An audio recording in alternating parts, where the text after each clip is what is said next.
I've got something I just have to tell Mom. Emma hesitated for a moment, taking a breath. But then, as if she'd made up her mind, she began speaking with force. I'm sorry. I can't do it anymore. Paying $5,000 a month for your husband's care is just too much for me. I've reached my limit, she said, tears streaming down her face. I couldn't understand what Emma was saying. $5,000 a month for care? What are you talking about? There's no need for care. My husband passed away 8 years ago. You know that, don't you? What? But Ryan said he needed the money for care. I didn't hear anything about your husband passing away. I'm so confused. Emma seemed truly unaware. I too couldn't fully grasp the situation, but the fact that my husband was gone was undeniable. I haven't heard anything about his passing. It's true. Emma pleaded desperately. I was sure she wasn't lying from her behavior so far, and I knew her well enough to know she wasn't the type to say such things. About 6 months ago, Ryan came to me saying he needed money for his father's care. He said he had received a lot of financial support from his parents during his student days and that it was his turn to give back. Hearing Emma's feeble voice, an anger like none I had felt before began to swell within me. I could easily imagine how much she had been struggling. I was certain that Ryan was lying. Given the situation, there was no doubt.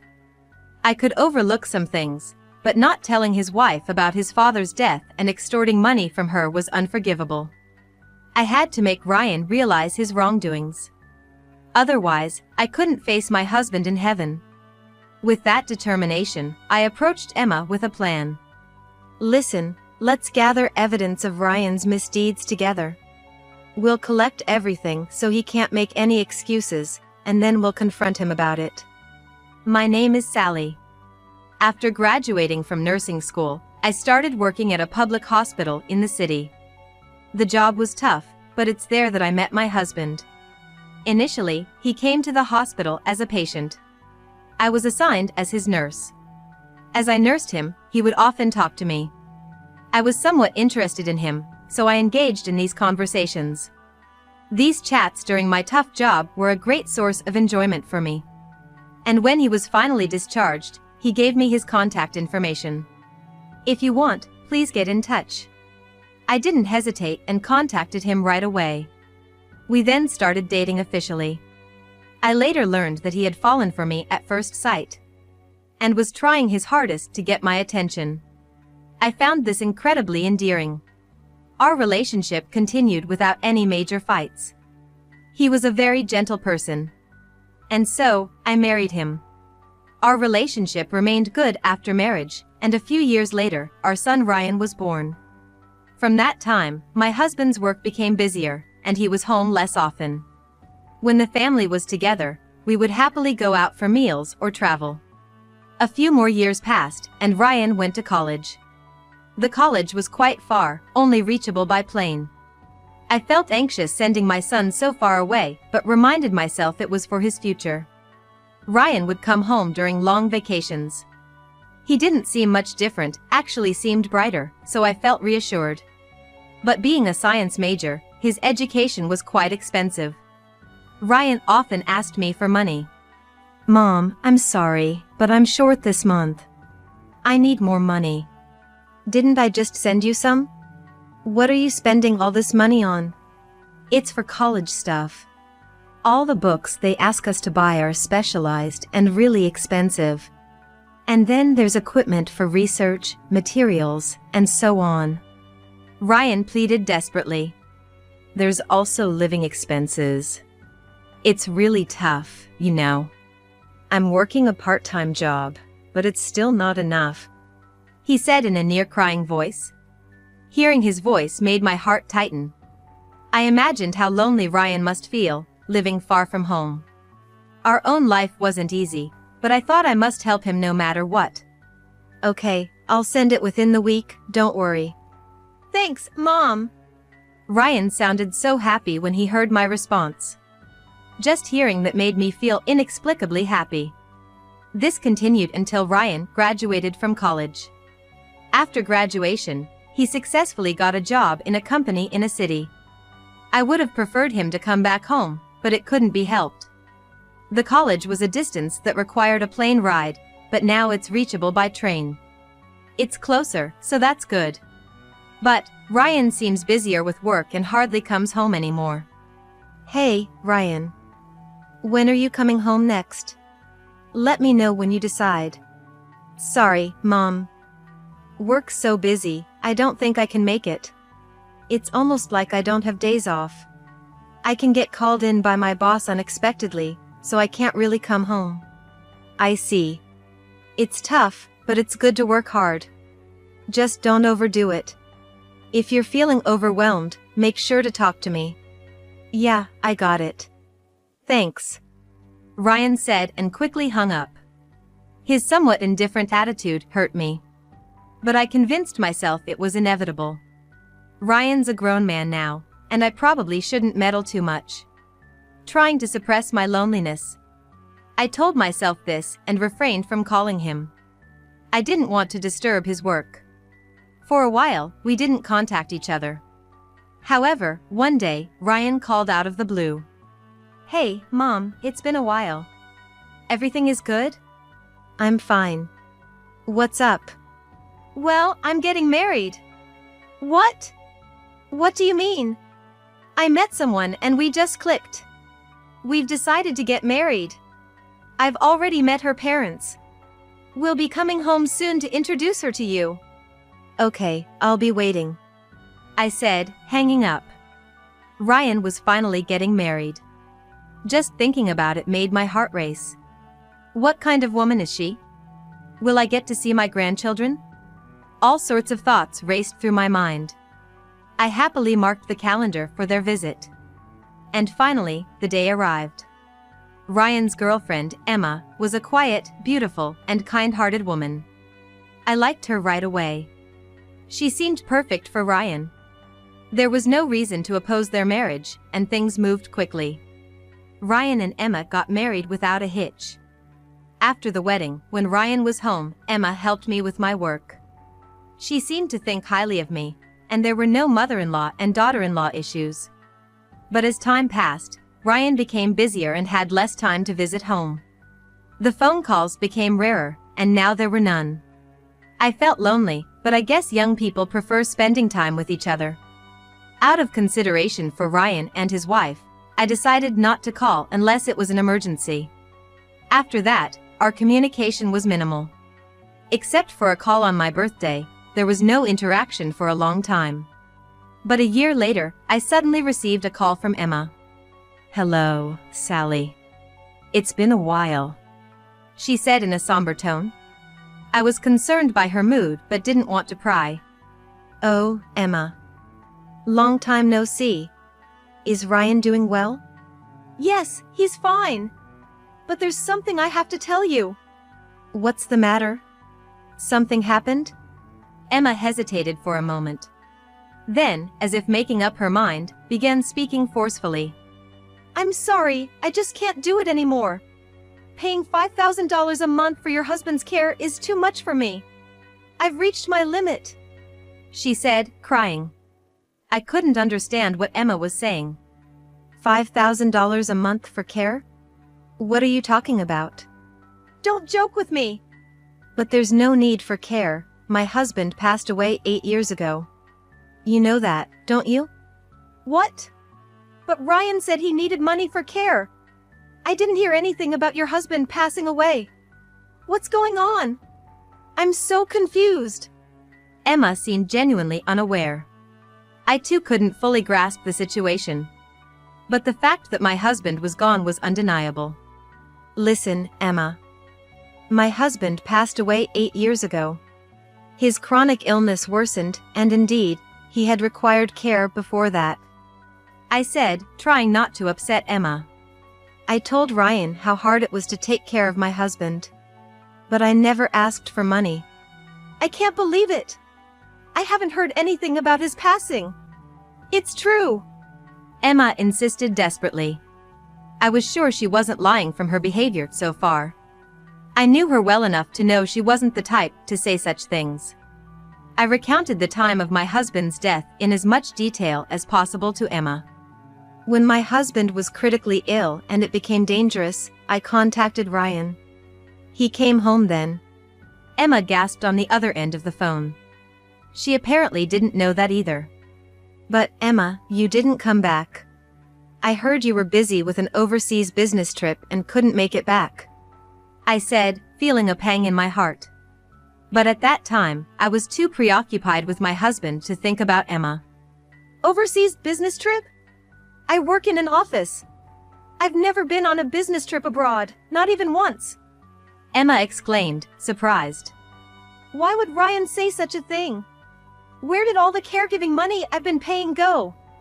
Emma was clearly shaken on the phone. But after a while, she began to explain the situation. About 6 months ago, Ryan came to me saying he needed money for his father's care. He said he had received a lot of financial support from his parents during his student days and that it was his turn to give back. Hearing Emma's feeble voice, an anger like none I had felt before began to swell within me. So, at first, I willingly paid. But the amount kept increasing, and now it's $5,000 a month, she said with a deep sigh. I could easily imagine how much she had been struggling. Even so, I've been using my savings to make the payments, but honestly, I can't do it anymore. That's why I called you. Hearing her words, I was sure Ryan was lying. The situation was clear. I couldn't overlook it, not telling his wife about his father's death and extorting money from her. If this demand escalated, it could even lead to a serious incident. I had to make Ryan realize his wrongdoings. Otherwise, I couldn't face my husband in heaven. I decided and then proposed a plan to Emma. Emma, I believe you. It's clear Ryan is lying. Really? I was so foolish. I should have told you sooner. Then this wouldn't have happened. No, it's not your fault. But we can't just let this go. Listen, let's gather evidence of Ryan's misdeeds together. We'll collect everything so he can't make any excuses, and then we'll confront him about it. What should I do? Well, Emma, I'd like you to collect any evidence you can find at home. Maybe in his study? There should be receipts and documents. I'll hire a private investigator to look into Ryan's background. He's probably up to more than this. Okay. I'll be careful and gather the evidence. I'll also use social media to see if I can find any information about Ryan. I'll contact you if I find anything. She ended the call. Initially, she was shaken, but not anymore. She was determined to thoroughly search for evidence. I searched the net for a private investigator and immediately requested an investigation into Ryan. A few weeks later, I visited Ryan's house. I had asked Emma when Ryan would be off. Emma guided me into the living room. Ryan, unaware of anything, was relaxing there. He was surprised to see me. Mom, what are you doing here? You should have told me you were coming.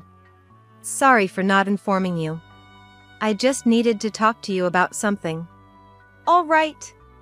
But I have something to do now. I'll hear the details from Emma. Ryan seemed to have sensed something. He suddenly stood up, agitated, and tried to leave. Sit down, I shouted at Ryan. He was startled and fumbled around. Emma, expressionless, went over to Ryan and made him sit on the sofa. Ryan looked back and forth between me and Emma, clearly disturbed. You see, Ryan, I got a call from Emma the other day. She said you've been making her pay $5,000 a month for caregiving. Ryan's expression twisted and he bit his lip, realizing his actions had been exposed. But that's strange, isn't it? Since Dad's no longer with us. Whose caregiving costs are these? Tell me. Ryan didn't answer for a while. He looked down, scratching his head. No answer? Then I'll change my question. Emma didn't know about Dad's death. Emma watched Ryan with cold eyes. You said she couldn't come because she was on an overseas business trip, right? But Emma has never been on a business trip abroad, let alone any trip. What about that? Ryan still said nothing, looking down. Say something! I shouted louder than before, infuriated by Ryan's silence. Emma was also staring at Ryan sternly, lips tightly sealed. Ryan sighed heavily and rubbed his face with both hands. Listen, we already know you've been lying. We've gathered plenty of evidence, so keeping quiet now is pointless, I said, trying to reason with him. Confronting him aggressively wouldn't make him reflect. I wanted him to understand why his actions were wrong. Now, about the $5,000 you swindled from Emma. What did you use it for? Tell the truth. Ryan was silent for a while, but eventually, he began to speak weakly. I thought I'd use that money to start a business. My current job is tough, and I thought starting my own business would increase my income and allow me to work more freely. He mumbled. His eyes shifted left and right. I wanted to argue immediately, but decided to let him finish speaking. I know I did wrong to Emma and you. I was afraid to tell the truth because I thought I'd be opposed. I'm truly sorry, Ryan said and apologized. Good, you finally spoke up. Now, look at me, I said kindly. Ryan looked up, relieved, but then I dropped papers and photos in front of him. There were reports from the private investigator and documents Emma had found at home. Ryan's face turned pale at the sight. Looks like you've been in debt since college and even squandered money on nightclubs. You've been living quite lavishly, haven't you? And that's not all. You even made debts in my name, Emma added, pressing the documents against Ryan's face. Did you think $5,000 a month wasn't enough? Am I just a convenient ATM to you? Say something. Emma seemed to have reached her limit, grabbing Ryan by the collar, shaking him. Remember, Ryan, I told you, we know all about your lies and have all the evidence, I said, stopping Emma and explaining again to Ryan. Ryan, now frightened by Emma's scolding, listened silently. We know how you've been spending your money, what your private life is like, everything. So trying to hide it now is useless. Ryan groaned softly, ruffling his hair. I didn't let that distract me and kept talking. We want to hear everything from you. Understand? So, tell us everything. Ryan finally seemed to give in, starting to talk while shedding tears. I'm sorry. I'm really sorry. It was all a lie, he confessed, tears falling to the floor. In college, I asked for money for study materials, but it was all for fun. I wasn't working. I spent all the money on shopping and hanging out with friends. I finally felt a bit relieved that Ryan was telling the truth. What did you do after you started working? After I started working, I went to nightclubs. I took a liking to one of the girls there.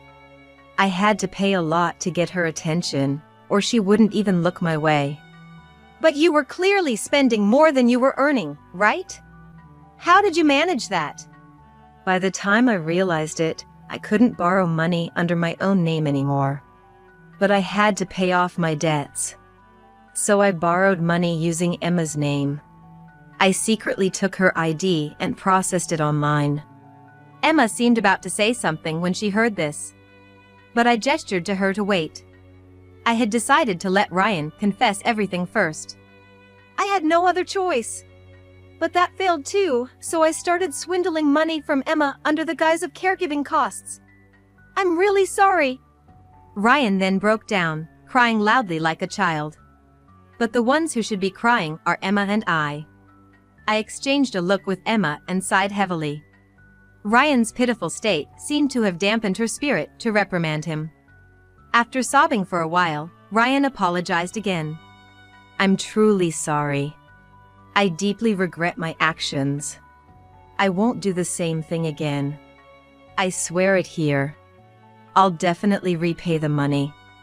Please forgive me, Ryan begged. But his words were hard to trust. He had been deceiving those close to him all along. It was obvious that he would repeat the same mistakes even if forgiven. Ryan, it's over. I can't trust a word you say. we never intended to forgive you from the start. But this isn't the end. Be prepared. An hour later, someone knocked at the door. Emma went to answer it. Ryan watched her nervously. The women who came in with Emma. Seeing their faces, Ryan gasped in shock. Ryan, you know these women, right? They're all your ex-girlfriends. You can't say you've forgotten them. You were their gigolo, weren't you? Emma glared at Ryan as she spoke coldly. How? Why are all of them here? We found out from Sally's investigation that you were gigoloing these women. I contacted them through social media to apologize, saying I wanted to sincerely express my regret. Despair filled Ryan's eyes, realizing what was about to unfold.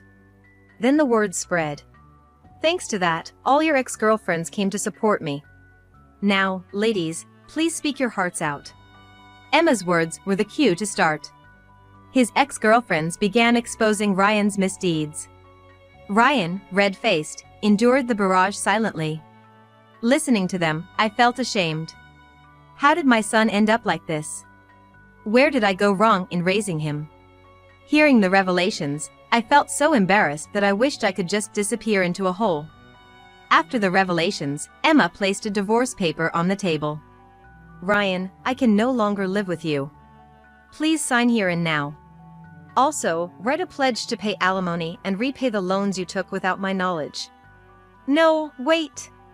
Emma, let's calm down. This isn't right. I'll really change. Please reconsider. I can't make it without you. Ryan pleaded pathetically, but his ex-girlfriends collectively scolded him for his antics. There was no one on Ryan's side in the room.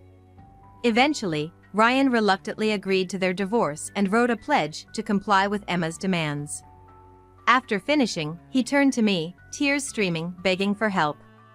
Mom, I'm really sorry. This is my last selfish request. Please help me repay the money. I realize I did terrible things by deceiving everyone. But I can't handle this alone. Please. Sally, you don't need to help this man. Just leave him be.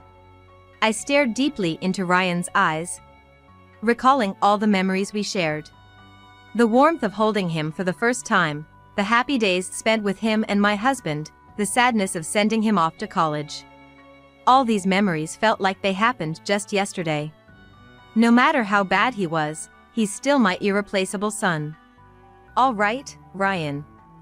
No matter what you've done, you're still my precious son. Ryan's eyes lit up with joy at my words. I don't think I'm entirely blameless. Maybe I made you feel lonely without realizing it. I spoke, feeling truly sorry for Ryan in my heart. So, I'll take responsibility. I'll take care of you till the end. I promise. Thank you, Mom. Really, thank you. Ryan clutched my hands, crying. That's when it happened. Someone visited again, and Emma went to answer it. Several well-built men in suits entered the living room. Hello, we're the ones you requested. Is this Ryan? One of the men asked in a deep voice. Yes, that's him. We're done talking, so you can take him now. Sure.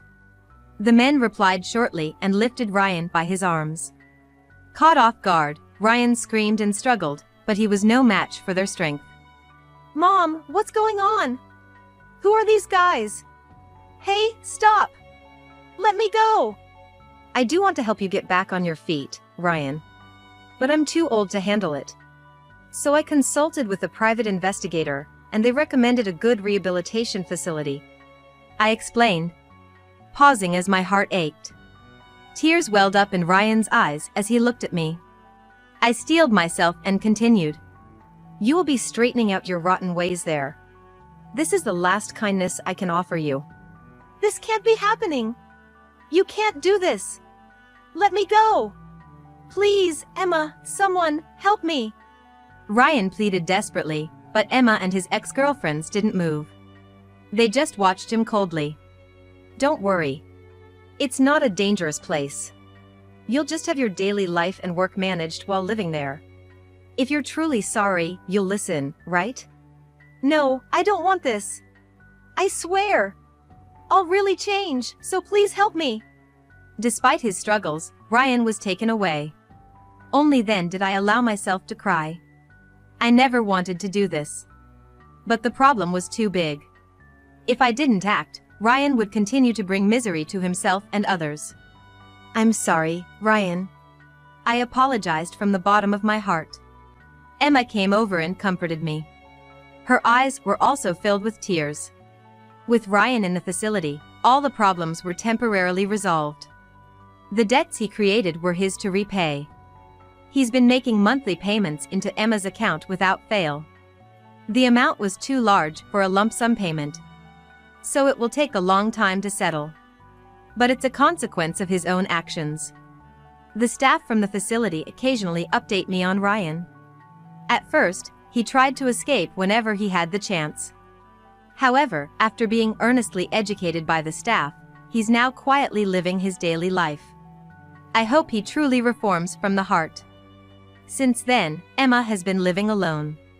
Thankfully, her salary is sufficient, so she's not struggling. I feel deeply sorry for what happened. Emma could have been dragged into a life-altering situation due to a debt she knew nothing about. I can't apologize enough to her. But Emma doesn't seem to hold anything against me. To her, the fault lies solely with Ryan, not me. In fact, Emma still visits my house every few months. Mainly for tourism, but she brings various souvenirs, chats, and helps with household chores. Our relationship as in-laws may have ended, but it feels like we've grown closer. For me, who lost my husband and sent my son to a facility, Emma's visits are a great joy. Now, I look forward to her visits as I live my life peacefully alone.